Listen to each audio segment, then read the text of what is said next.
자, 그리스도인의 합당한 모습, 세상과의 관계죠. 네 가지 관계 중에 두 번째 관계입니다. 4장 17절부터 5장 14절까지고요. 세상과는 어떻게 관계해야 되느냐라는 것인데, 우리는 그리스도 안에서의 한 새 사람을 입은 자처럼 세상과 관계해야 됩니다. 그리스도 안에서의 한 새 사람 또는 빛의 자녀들로서 살면 되죠. 어두움 가운데 빛의 자녀들로 옛 사람들의 모습을 살고 있는 사람들에게 새로운 삶의 모습을 보여주는데요. 이거를 다르게 표현하면 거룩함이다 라고 표현할 수 있습니다. 다른 거죠, 그냥 딱 봐도. 자, 바울이 4장 17절 이후부터 몇 가지의 명령들을 하게 되는데요. 그 명령들을 보면 우리 그리스도인들의 어떤 정체성인지를 볼 수 있는데, 자, 4장 24절을 한번 봐주십시오. 하나님을 따라 의와 진리의 거룩함으로 지으심을 받은 새 사람을 입으라. 그래서 바울의 명령 중에 우리의 첫 번째 정체성은 새 사람입니다. 그리고 5장 1절을 한번 봐주실까요? 5장 1절에 보면 그러므로 사랑을 받은 자녀같이 너희는 하나님을 본받는 자녀가 되라. 그래서 우리의 정체성 두 번째는 사랑을 받은 자녀입니다. 다르게 표현하면 하나님의 은혜를 받은 자들이죠. 그래서 하나님이 사랑과 은혜를 주셨으니까 우리는 세상을 향해서 어떻게 해야 될까요? 사랑과 하나님의 은혜를 드러내는 삶을 살아야 됩니다. 그래서 우리의 정체성 세 번째는 하나님을 본받는 자입니다. 그래서 우리도 다른 사람들을 향해서 은혜와 사랑을 베풀어야 되고요. 그리고 5장 8절 한번 보실까요? 너희가 전에는 어둠이더니 이제는 주 안에서 빛이라. 빛의 자녀들처럼 행하라. 우리는 주님의 빛 안에 있는 빛의 자녀들, 주 안에서 빛이다. 이것이 사도 바울이 세상 가운데서 우리가 누구이냐라는 것을 보여주는 우리의 정체성 네 가지입니다. 그래서 바울의 명령 안에 우리의 이 정체성 네 가지가 나오는데요. 그래서 우리가 대조되는 모습을 사도 바울이 말하는 걸 알 수 있는데, 첫 번째가 뭐냐면 옛사람의 특징이에요. 우린 옛사람이 아니고 새 사람이죠. 옛사람의 특징 9가지를 얘기하고요. 이거와 대조되는 새 사람의 특징 19가지를 얘기합니다. 이 목록을 통해서 이러면 안 되겠구나, 우리는 이래야 하는구나 라는 것들을 알면 되시고요. 그래서 옛사람의 특징의 목록에 속해 있는 나의 모습이 있다면 체크해 놓으시고 성령 안에서 이것을 버리시면 돼요. 그게 옛사람을 벗어버리는 것이고 새 사람을 입는 거죠. 그리고 새 사람의 특징 19가지 목록을 쭉 보면서 나에게 없는 것이 무엇인가 체크하시고 내가 이러한 새로운 사람의 옷을 입어야겠구나 라는 것들을 보시면 되고요. 옷을 입고 벗는 것처럼 옛사람을 벗고 새 사람을 입으라고 했던 중요한 이유는 이거죠. 제가 군복을 입으면 직업이 군인이겠죠. 제가 의사 가운을 입고 있다면 의사일 것이고요. 제가 법관, 판사의 법복을 입고 있다면 제가 법조인일 거예요. 제가 경찰의 복장을 입고 있다면 경찰인 거죠. 그러니까 내가 어떤 옷을 입는다라는 것은 내가 누구다라는 것과 연관되어 있기 때문에, 그래서 내가 옛사람의 모습들을 마치 나인 것처럼 내 안에 입고 있다면 그것을 벗어버리라는 거예요. 그리고 내가 하나님의 백성에 합당한 옷을 착용해라. 그러면 내가 그 옷을 입으면 내가 그것인 것이죠. 군복이 입으면 군인이고 경찰복을 입으면 경찰인 것처럼 예수 그리스도를 따르는 백성으로서의 합당한 그 성품과 삶을 입는 것으로 표현하죠. 옷은 곧 나를 보여주는 것이기 때문에 그렇습니다. 옛사람의 특징이 뭘까요? 마음이 허망한 것으로 행합니다. 헛된 생각으로 무가치한 생활을 한다는 거예요. 사실 옛사람의 특징은 무엇이 가치 있는지를 잘 분별하지 못하는 거예요. 이유가 뭘까요? 총명이 어두워집니다. 이해력이 떨어지고요. 무지하고요. 마음이 굳어진다는데, 이 굳어진다라는 것의 원어의 뜻은 고집스럽다는 거예요.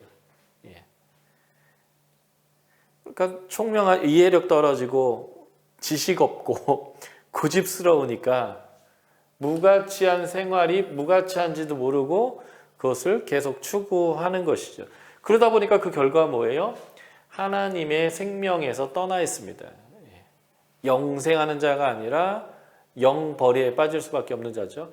이런 사람들은 감각 없는 자라고 표현하는데 원어의 뜻은요, 아픔을 느끼지 못하는 사람이에요. 그런 사람 병이 있잖아요. 이렇게 손 같은 데 벽는데도 감각이 없어 아픈지 모르는 사람들이요. 그래서 뜨거운 거 닿는데 손이 타는데도 그걸 모르는 그러한 감각 없는 사람들이요. 아픔 느끼기를 그쳤고요. 자신을 방탕에 방임합니다. 방탕의 주도권을 넘긴다라는 의미예요. 이게 선악을 알게 하는 나무의 실과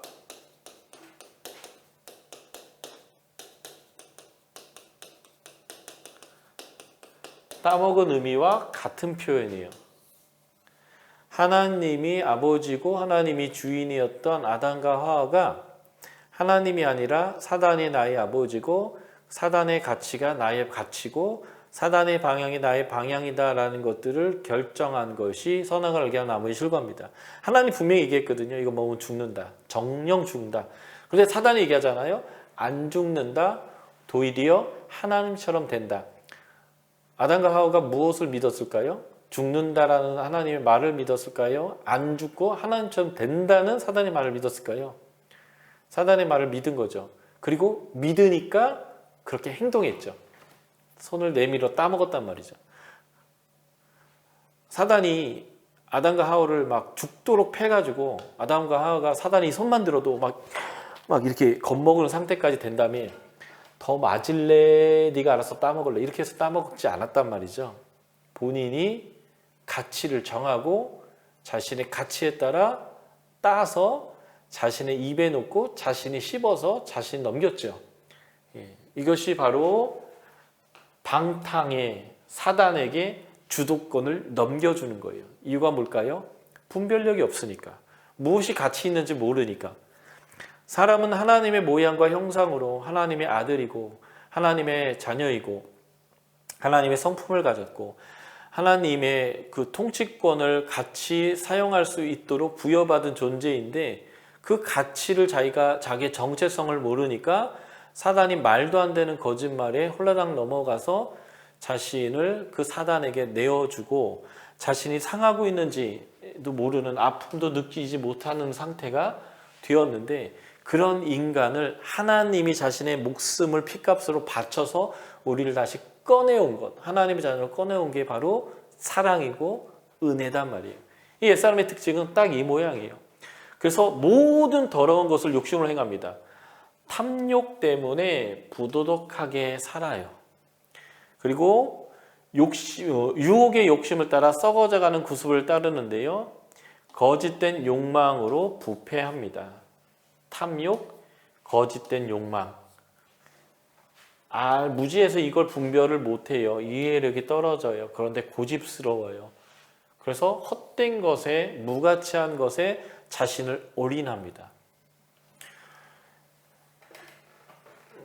영끌 세대라고도 하고 요즘은 빚내서 비트코인에 올인한다고도 하죠. 이게 다 저는 이렇게 무모한 짓이라고 생각해요. 돈 있는 사람들이 이 가격을 막 올리니까 사람들이 거기에 돈 넣으면 돈 생길 것 같아서 다 거기다 때려 박는데 결국 비트코인이라는 건 그 가치는 그냥 만들어낸 허구거든요. 그래서 돈 많은 사람들이 같이 올려놨다가 싹 팔아먹고 싹 빠져버리면 거기에는 아무것도 없어요. 결국 망할 거예요. 그런데 우리는 부자 되는 자체가 꿈이고 부자로서 사는 것에 모든 우리의 가치가 있다 보니까 거기에 나의 모든 삶을 다 거는 거예요. 그것도 빚을 내서 다 걸어버리죠. 결국 어마어마한 혼란이 저는 올 거라고 생각해요. 원래 비트코인이라는 게 정부의 통제 없이 민간 안에서 자율적으로 가치를 정해서 화폐를 만드는 거거든요. 원래 돈이라는 게요. 실제가 없어요. 실제 물건을 갖고 있는 게 아닌데 종이 쪽에다가 가치를 부여한 거예요, 정부에서. 그래서 사실은 종이 쪽하고 똑같은데 허구인데 거기다 가치를 부여해 놓은 거거든요. 이것을 누군가 보장하지 않는 그러한 가치들은 어느 순간 진짜 아무것도 없는 현실이 될 수 있습니다. 그래서 사람들은 그 부자 되는 것에 너무 큰 가치를 두고 있기 때문에 그래서 이러한 옛사람들의 모습의 특징을 보일 수밖에 없는 거죠. 조금 가난해도 내가 조금 좋은 것을 먹지 못해도 사람과 사람의 관계 안에서 누리는 그 행복이요, 즐거움이요, 안아주고 끌어주고 함께 웃고 함께 울면서 관계 속에서 오는 행복을 추구해야 되는데 소유로부터 오는 그 가치로 내가 행복해지려고 하는 것이 우리 인간들의 지금 무모함이거든요. 그래서 아무리 많은 걸 먹고 아무리 좋은 걸 가져도 외롭고 슬프고 그래서 돈이 많은데 자살해 버리거든요. 그리고 그 많은 돈을 지키려고 아웅다웅 아비규환의 삶을 살기도 합니다. 관계 속에서 누리는 행복이 정말 중요한 거예요. 하나님과의 관계 속에서 누리는 행복이요. 많은 거 먹고 좋은 거 먹고 좋은 거 입고 좋은 차 타고 좋은 데서 산다고 행복한 게 아니고요. 관계 속에서 행복을 누릴 수 있는 삶을 살아내야 합니다. 그럴 때 돈과 그런 소유물들은 이렇게 거들어주는 거예요, 그냥. 근데 그 자체로서 행복이 오는 게 아니고요. 관계 안에서 행복이 오는 거예요. 이게 옛사람의 특징이라면 새 사람의 특징은 심령이 새롭게 됩니다. 심령이라는 단어가요, 누스라는 헬라어와 푸뉴마라는 이 두 나가 붙어 있는 거예요. 마음, 이해력, 이성과 푸뉴마, 바람, 호흡, 성령. 마음과 이해력과 이성과 성령 안에서 새롭게 된 자, 이런 뜻입니다. 그래서 영어 NRS는 이렇게 되죠. 너의 마인드의 영 안에서 리뉴얼드가 된 것.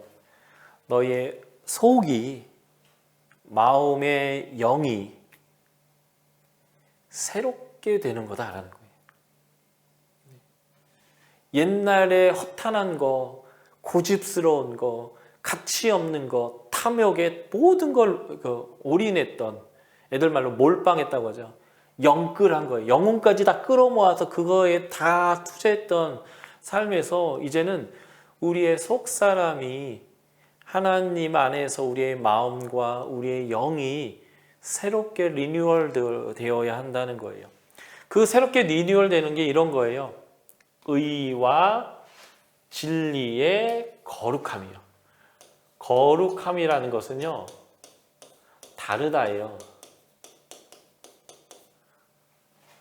다른 사람은 나에게 화를 내도록 나에게 뭔가 자극을 했을 때 시원하게 욕을 내뱉어 주는 건데 나는 그를 축복한단 말이죠. 이게 다른 거예요. 다른 사람은 더 많은 것들 갖고 싶어서 막 뺐는데 나는 내가 어느 정도 가졌다 싶으면 그 사람에게 더 많은 것을 허용하는 거예요. 이렇게 다르잖아요. 그 다르다는 것을 거룩하다는 것인데 그 다름은요, 하나님의 기준인 의로움과 하나님의 기준인 진리로, 그래서 하나님을 따라 거룩함으로 지으심을 받았다는 게, 그게 바로 심령이 새롭게 된 거예요. 우리의 마음의 가치가 달라요. 의로운 것, 이게 하나님의 진리에 대한 것인가라는 것에 따라서 내가 결정하고 판단하고 관계하고 돈을 쓰고 말하는 사람이 되는 거죠. 예. 그래서 이렇게 공동번역 번역했어요. 올바르고 거룩한 진리의 생활을 하는 사람인 거죠. 그래서 이런 올바르고 거룩한 생활을 하는 사람들, 그래서 거짓말하지 않고요, 이웃에게 진실을 말합니다. 우리가 이웃에게 거짓말하는 이유가 뭔지 아세요? 탐욕 때문에 그래요. 더 갖고 싶어서, 더 높아지고 싶어서, 내가 사람들 지배하고 싶어서 사람들에게 거짓말을 한단 말이죠. 그런데 더 가지려고 하고 더 높아지려고 하지 않고 우리가 하나님의 의와 진리대로 살다 보면 거짓말할 일도 없고요. 거짓말하는 이유가 다 욕심 때문에 거짓말하는 거거든요. 잃어버리지 않으려고. 두려움 때문에 거짓말하거나 욕심 때문에 더 가지려고 거짓말하는 경우가 대다수예요. 이 거짓말 중에 하나가 뭔지 아세요? 맹세하는 거예요. 억지로라도 더 가지려고 맹세까지 하는데, 그래서 돈 빌리는 사람들 맹세하잖아요. 말도 안 되는 이자율을 가져와가지고 줄 테니까 좀 잠깐만 빌려달라. 그런데 결국은 그들이 그렇게 돈을 빌리는 이유가 뭐예요? 많이 가지려니까 남의 거라도 끌어들여가지고 막 하는 거죠. 근데 그런 사람들이 정말 떼먹으려고 떼먹는 게 아니라 사실 이미 욕심을 부리는 그 순간 위험성이 큰데도 불구하고 그냥 사람들에게 빌려주세요, 꼭 갚을게요 하지만 결국 그것을 못하는 거죠. 그리고 마음이 새롭게 된 자의 중요한 특징 4번은요. 분을 내어도 죄를 짓지 않는 거예요. 화가 났을 때 화를 내야 합니다. 그게 되게 건강해요. 그래서 가끔은 대나무가 필요한 거죠. 임금님기는 당나귀기라고. 속에 막 분이 이르면 대나무 밭에 가서 이런 수박 씨발라 먹을 막 이런 욕도 사실은 좀 해야 속 시원할 수도 있어요. 그죠? 사실은 욕한다고 해서 시원해지는 건 아니지만 화가 나면 화를 낼 줄 알아야 돼요. 그게 진짜 건강한 겁니다. 화를 낼 줄 모르고 참기만 하면 병 걸려요. 그래서 화는 내야 되는데 하나님 뭐라고 얘기했냐면 길게 화내지 마라. 그 분을 길게 유지하지 말라는 거예요. 탁 털어버릴 수 있어야 돼요. 그래서 이 죄를 짓지 않는 분과 해가 지도록 분을 내지 않는, 그날 넘기지 않는 그런 모습을 보여라 라고 얘기합니다. 그리고 5번째 세 사람의 중요한 특징은요, 탐욕을 버리는 삶인데 성경에서 도적질하는 말의 반대말은 도적질하지 않는다가 아니고요, 선수 일에서 다른 사람에게 구제할 것이 있도록 일한다예요. 재밌죠? 도적질의 반대말은요, 구제한다예요. 그러니까 적극적으로 얘기하는 거죠. 남의 거 훔치지 않는 것이 도적질 안 하는 것이 아니라 도적질 안 한다라는 것은 일에서 다른 사람을 부욕해 하는 삶을 산다는 거예요. 이게 성경에서 아주 중요한 재정관이고요. 거룩함의 모습입니다. 남에게 구제를 할 수 있을 정도로 수고해서 일한다. 그래서 옛날에 이런 말이 있었죠. 돈 벌어서 남 주는 인생 살자 뭐 이런 거요. 공부해서 남 주는 인생 살자라는 것인데 이게 하나님의 중요한 가치입니다. 그리고 4장 29절 보면 말을 통해서 듣는 사람에게 은혜를 끼치는 말을 해야 합니다. 그래서 더러운 말 하지 말고요. 덕을 세우는 말을 해야 돼요. 더러운 말은 안 되고요. 덕을 세우는 말을 해야 합니다. 이것이 선한 말입니다. 그리고 4장 30절 보면 새 사람을 입은 사람의 특징은요, 성령을 근심하게 하지 않습니다. 그래서 근심한다라는 단어가요, 고통을 가하다, 화나게 하다, 기분 상하게 하다는 단어예요. 성령님 기분 상하게 하지 마라. 성령님이 고통스럽게 하지 마라. 이런 것입니다. 성령을 고통스럽게 하는 일이 뭘까요? 더러운 말을 하는 거, 도적질하는 거, 용서 안 하고 막 이렇게 하는 거, 그리고 이제 4장 31절에 나오는 심술궂은 거, 불쾌한 태도를 보이는 거, 성내는 버릇, 싸우고 가시돋침말하고 남을 멸시하는 거, 이런 것들이 성령님을 화나게 하는 일인데요. 왜 그러냐면 그 내가 화를 쏟아붓는, 그리고 내가 멸시하는 그 사람이 누구냐면 하나님의 아들, 딸이고 하나님이 자신의 피를 쏟아부어서 구원하기를 원하거나 구원한 하나님의 아들, 딸이에요. 세상에는 두 종류의 아들, 딸이 있어요. 이미 돌아온 아들, 딸과 돌아와야 되는 아들, 딸이에요.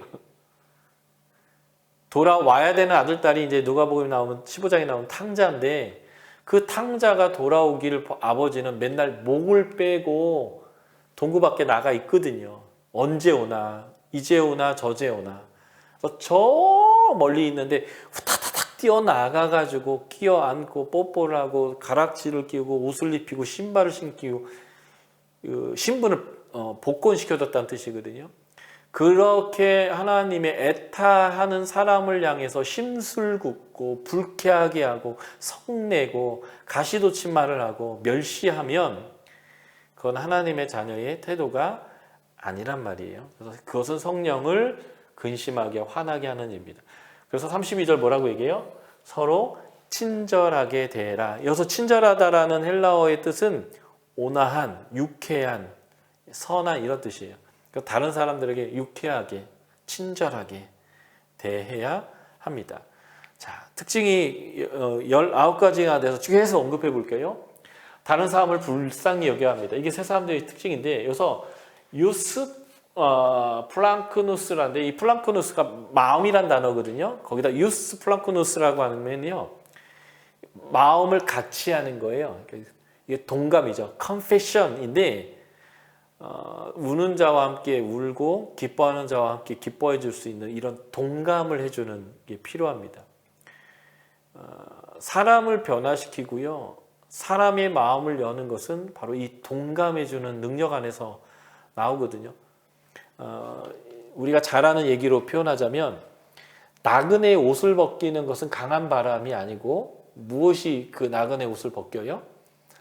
태양의 따뜻함이 햇볕이 바꾸잖아요. 우리는 그리스도의 복음을 가지고 사람의 심령을 새롭게 바꾸도록 하는 일에 하나님의 부르심을 받은 사람들이거든요. 그래서 그 사람이 온전해지는 것은요, 지적질해갖고 온전해지지 않는다고요. 여러분들 자녀 키우면서 많이 경험했을걸요? 잔소리 많이 했더니 잔소리 많이 한 만큼 애들이 바뀌든가요? 부모의 잔소리는 다 진리예요. 옳은 말만 합니다. 틀린 말 별로 없어요. 그런데 그 옳은 말 많이 한다고 아이가 많이 바뀌지 않더라고요. 필요한 잔소리는 꼭 해야겠지만 사실은 결국 그 아이들을 성장케 하고 자라게 하고 사람 되게 하는 것은 부모의 끝없는 사랑과 용납과 함께함과 공급과 같이 아파해 줄 때 사실은 사람이 자라잖아요. 이거 굉장히 중요한 겁니다. 불쌍히 여긴다는 것은 그냥 나는 괜찮은데 제가 좀 가난하니까 아유 불쌍하다 이런 마음이 아니에요. 같은 마음을 가져주는 겁니다. 인정 많은 자비로운 이런 뜻이에요. 11번째 세상의 특징은 하나님이 그리스도 안에서 용서함 같이 하나님이 우리를 용서함 같이 용서하는 것입니다.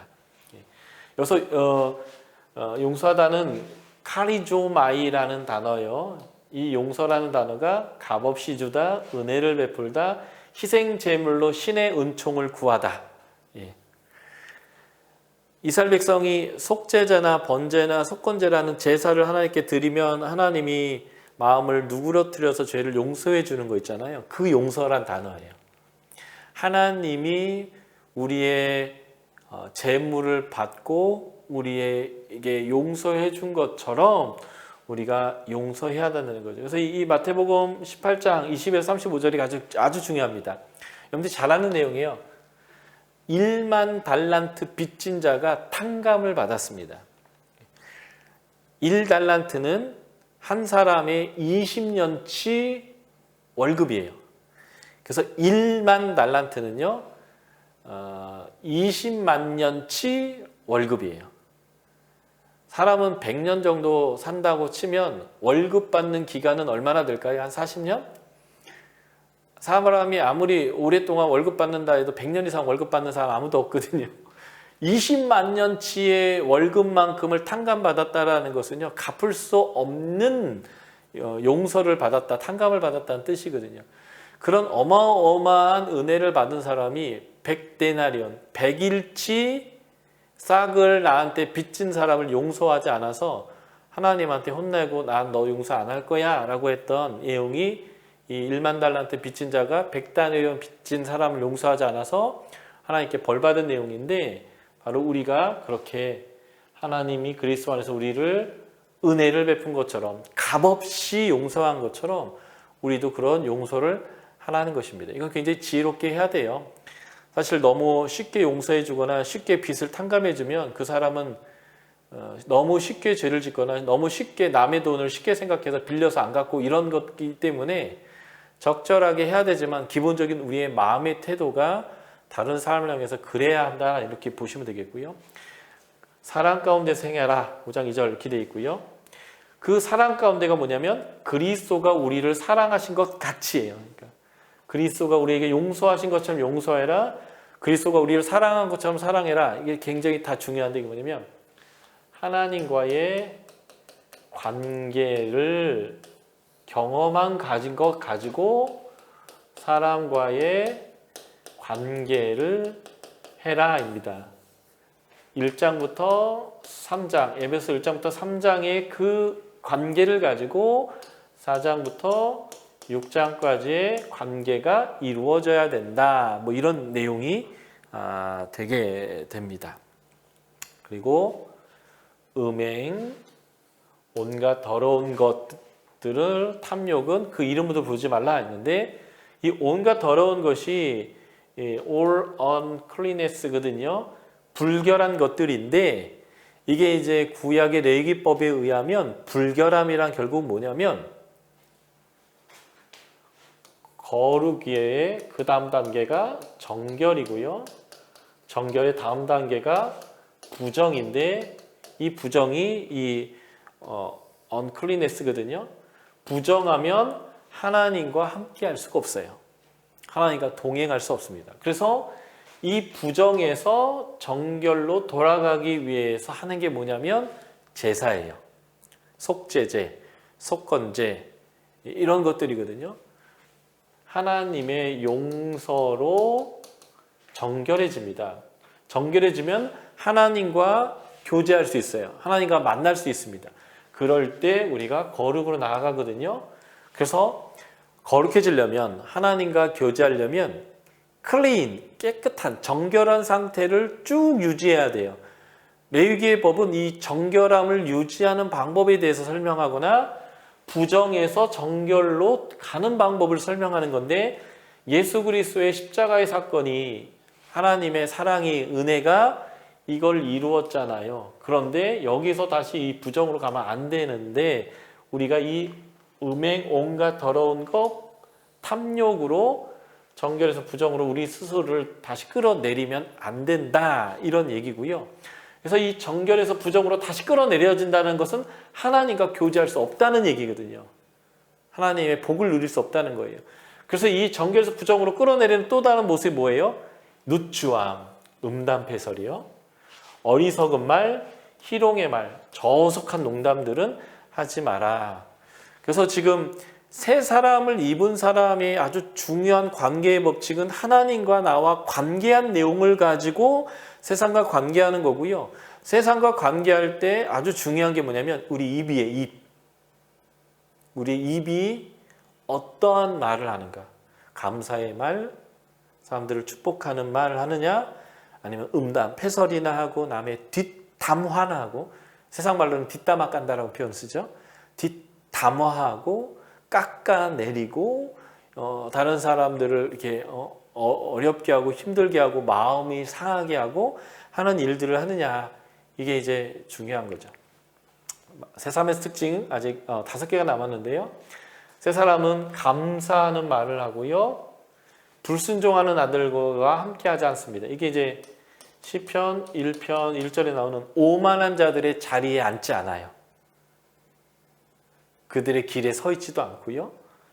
그리고 빛의 열매를 맺습니다. 그 빛의 열매는 착한 것, 의로운 것, 진실함이죠. 아까 하나님을 따라 의와 진리로 거룩함을 입어라 이렇게 했던 거와 똑같은 표현이에요. 예. 빛의 열매를 맺는 거고요. 그래서 하나님이 기뻐하는 일이 무엇인지를 분별합니다. 아까 옛사람의 특징은 무지하죠. 분별력이 없어요. 이해력이 떨어집니다. 그런데 새 사람을 입은 사람들은요. 이게 하나님이 기뻐하시는 건가? 이게 온전한 건가? 이게 선한 건가를 분별해요. 이게 이제 로마서 12장에 나오는 거죠. 심령이 새롭게 되어 변화를 받아서 하나님이 이게 선하다고 하는가, 온전하다고 하는가, 하나님이 기뻐하는가를 분별하는 사람. 이게 바로 산제사다라고 얘기했는데 그 말과 똑같은 말이에요. 빛의 열매인 이게 착한 건가, 의로운 건가, 진실한 건가, 하나님 기뻐하는 게 무엇인가를 분별하고, 그래서 이 분별한 사람들은 불순종의 아들들과 함께하지 않을 뿐만 아니라 그들이 하는 어둠의 일에 참여하지 않고요, 오히려 그들을 책망한다는 거예요. 바로 이런 모습이 우리에게 필요한데, 여기에 이제 하나의 지혜가 있는데 마태복음 7장 1에서 6절에 보면 뭐라고 얘기해요? 비판받지 않으려거든 비판하지 마라. 그래서 도리어 책망하더라도 지혜롭게 해야 됩니다. 그리고 이 마태복음에서 이렇게 얘기하죠. 개 돼지에게 진주 주지 마라. 이 책망이라는 게 이거 잘못된 거야, 이게 옳은 거야 라고 얘기하는 건데, 개 돼지는요 들을 기가 없어요. 개 돼지에게 먹을 걸 주면 좋아하겠지만 진주를 주면 그 진주를 가지고 먹을 걸 어마어마하게 살 수 있겠지만 그 가치를 모르니까 그 진주를 꽉 씹었다가 이빨 부러지면 화가 나가지고 오히려 그 진주 준 사람을 물어 뜯을 거예요. 개 돼지가 하는 일이죠. 그래서 개 돼지들에게 진리의 말을 섣부르게 막 가르치는 거 조심해야 돼요. 마태복음은 그렇게 얘기해요. 개 돼지들에겐 진주 주지 마라. 그리고 쉽게 비판하지 마라. 왜냐하면 도찐개찐, 우리도 은혜로 구원받았지 행위로 구원받은 게 아니다 보니까 네가 지적하고 네가 책망하고 있는 그것이 너가 행하는 일이기 때문에 네가 책망받을 수 있다. 그러니까 함부로 지적질하지 마라. 개돼지에게 또 지적질하면 오히려 물린다. 진주 주지 마라 라고 하는 이런 말 때문에 중용의 모습이 필요해요. 그러나 진리가 아닌 것은 진리가 아니다라고 하는 분명하게 책망해야 될 때는 또 책망해야 되는데, 그래서 성령 안에서 말해야 될 때인가 하지 말아야 될 때인가 좀 구분할 수 있는 지혜는 필요합니다. 늘 옳은 말만 하면 사람들이 또 싫어하죠. 또 싫어한다고 해서 말 안 할 수도 없고요. 그런데 아까도 얘기했지만 진리만 말하고 잔소리한다고 사람이 바뀌는 건 아니에요. 그래서 우리가 그 사람을 향하여 충분히 사랑하고 충분히 용납하고 충분히 함께 울어줄 때 햇볕이 사람의 옷을 벗기듯이 그 마음이 열려서 내 이야기를 들을 수 있는 상태가 됐을 때 그를 책망해야 하는 이러한 중용이 우리에게 필요합니다. 자, 그래서 세 사람이 아주 중요한 특징은 언어예요. 언어 생활.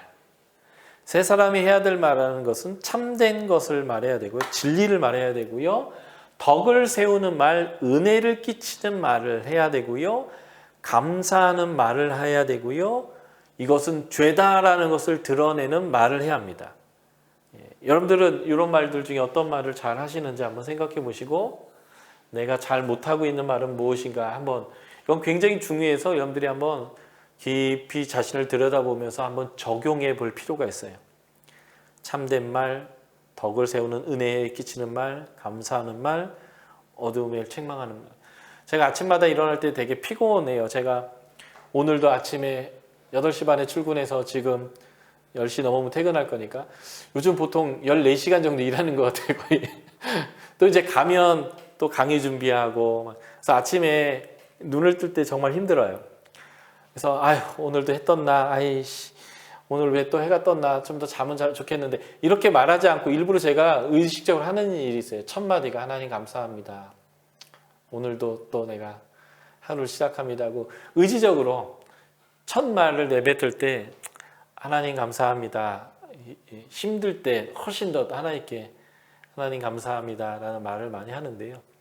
그러니까 하나님 앞에서 우리가 의지적이라고도 참된 말, 은혜를 끼치는 덕을 세우는 말, 감사하는 말들을 좀 우리가 했으면 좋겠어요. 그럴 때 더 감사하는 일들이 우리 안에 있을 것이고요. 세 사람이 하지 말아야 되는 말들이 있죠. 더러운 말, 무가치하고 쓸모없는 악한 말이란 뜻이에요, 원어가. 그리고 성령을 근심하게 하는 말, 말다툼과 비방이 일어나는 말들, 음행, 온갖 더러운 불결한 탐욕, 이건 이름으로 부르지 말아야 되고요. 누추함, 음담, 패설, 어리석고 희롱의 말, 추잡한 말과 점잖지 못한 농담, 이런 말들은 우리가 버려야 합니다. 그래서 우리의 언어가 우리가 누구인지를 증명할 거예요. 그리고 우리가 하는 말을 통해서 사람들이 너 그리스도인이구나, 너는 다르구나 라고 말하게 될 것입니다. 우리가 이렇게 새 사람을 입은 모습으로 살아야 하는 이유가 있죠. 첫 번째 4장 32절에 얘기합니다. 그리스도께서 우리를 용서해 줬기 때문에 그래요. 하나님께서 그리스도 안에서 우리를 용서하셨기 때문에, 여기 이제 제사를 받고 은혜를 준다 이런 뜻이었잖아요. 아까 우리는 은혜를 입었기 때문에 라는 거고요. 두 번째가 5장 1절인데 사랑받았다. 이게 같은 말이죠. 용서받았다, 사랑받았다. 사랑받은 자녀이기 때문에 하나님과의 관계, 은혜와 사랑을 받은 거죠. 은사, 볼게요. 은혜와 사랑. 이 관계를 사람과의 관계로 살도록 부름받았기 때문에, 하나님을 본받는 자녀이기 때문에 이 말이 그 말이에요. 세 번째, 그리스도께서 우리를 사랑하셨기 때문에, 사랑을 두 번이나 썼네요.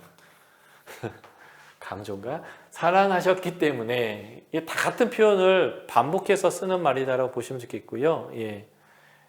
그 사랑의 내용이 예수님께서 우리를 위해 자신을 버리사 향기로운 제물과 희생 제물로 하나님께 드리셨기 때문이다 라고 하는 거고요. 한마디로 사랑 받았으니까, 1만 달란트 탕감 받았으니까 우리도 좀, 우리에게 사실 100데나리온이 적은 돈은 아니죠.